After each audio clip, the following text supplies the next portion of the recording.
Հարցերին չեն կարող պատասխանել։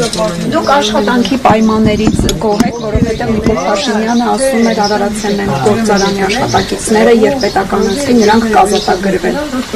Ախր մենք բանտարկյալ չենք, որ ազատագրվել։ Մեր Արարատ քաղաքի սնուցող հաստատությունում աշխատում ենք։ Որտեղ աշխատանք ենք կարող։ Ոչ թե խոսքի Արարատին կարող է Երևան կամ Աբովյան կամ ինչ-որտեղ աշխատանքի։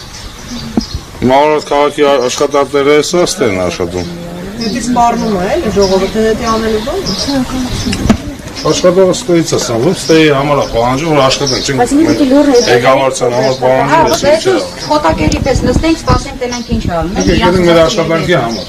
որ չնստենք տունը, վարկերի տակ չմնանք, մեր նախարարը սովաշում է։ Ամեն մեկի տունը դերզուսից 3 երեխա, երեխեքի պահենք, թե չէ։